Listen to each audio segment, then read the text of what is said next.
fires around Los Angeles, which, oh, we have B-roll now. Oh yeah, the studio's sort of technically back up and running. Hey, things are resuming normal. Anyway, the fires around Los Angeles, which have already claimed 10 lives so far and destroyed thousands and thousands and thousands of structures, are among the most destructive ever in state history. Obviously, we have had much bigger fires in California, but they tend to be in areas that are less inhabited. And so the damage is being estimated. I've seen above $50 billion thus far, and obviously it's still continuing. But I think we can all agree the last thing we need is more fires with the ones that are still being battled. And so arson was already a concern in California. It has been at other points, but it's drawing a lot more attention now since just yesterday afternoon in Woodland Hills, there was a dramatic citizen's arrest of a man that is being alleged to have been trying to start a fire or at risk of starting a fire. We can't play the tape because local news will destroy us, but anyway, the suspect is described as a man in his mid-20s, apparently was armed with a blowtorch and a propane tank. Now, he says that he was using the device, quote, to smoke marijuana because he couldn't afford a lighter. That's, I guess, what the blowtorch was for. I'm not a big weed guy, but I don't know the propane. I don't necessarily get that. Maybe it was disconnected. Anyway, one of the witnesses to the arrest said, "We really banded together as a group. A few gentlemen surrounded him and got him on his knees. They got some zip ties, a rope, and we were able to do a citizen's arrest, and he's now in police custody." Now, the police are saying that the Kenneth Fire, one of the fires, one of the smaller ones, well, not small, but smaller, it's burned about 1,000 acres. They think it was intentionally set, although they're not saying whether they think he was necessarily the person who set it, nor are they saying what the evidence is that has led them to believe that that one was intentionally set. And we don't know, it could end up that this guy actually was not intending to start any fires, but people are taking it very seriously. And I will say, Brett, one of my fears is that the next one might not be a citizen's arrest, that considering how on edge everyone is, a lot of people have lost everything, people have lost their lives. If a different group of people found someone they thought was about to start a fire, that they might go beyond just citizens arresting. So I have a lot of concerns about this period. What do you make of this story? I did not think about that. That is super doomy, John. I didn't know you had it in you.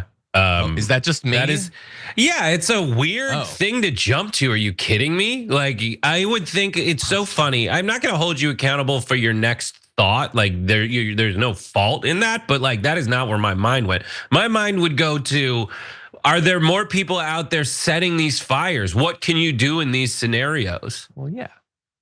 But it's like, oh yeah, I get it. It's worth saying, hey, everybody, don't just go shooting people you think are starting fires. Maybe they are just burning trees in the frat sense more than the arsonist sense. Well, I'm just saying we have had experiences in the United States over the past few years of people setting fires and being shot by vigilantes, is all I'm saying.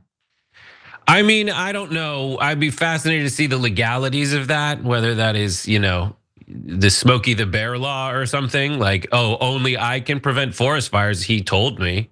It's a weird version of Son of Sam. The bear told me to shoot this guy. But then again, Son of Sam is in prison. I have a lot of like very dark humor because it's so bad. Yes. And like there's so many, your take is very reasonable and your caution is very reasonable and responsible. There's been so many baddie takes out there about who's responsible for this?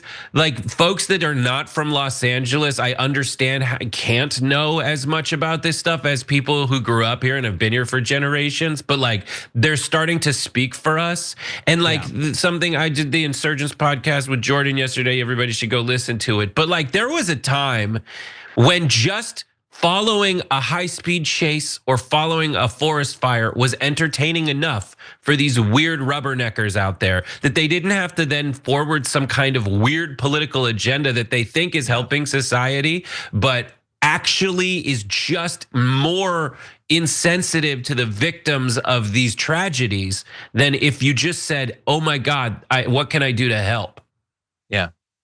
Yeah, the need to turn everything that happens into like 10 layers deep of progressively crazier conspiracy theorizing and narrative building is Look, I think a lot of people are sick of it, and in particular, when such serious stuff is happening, it's even worse. But we see that in the wake of every terror attack, every shooting, every car crash on a bridge that someone can spin as being a thing. Like, it's just, I'm really tired of it. And we're gonna talk in a little bit about some more of that blame game being played. Again, almost entirely by people that have nothing to do with these fires. They don't know anyone. They're not being affected. It's just fun and games for them. It's the Coliseum.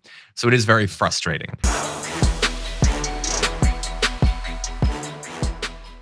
Thanks for watching our video. Did you know that you can support our show by becoming a subscriber?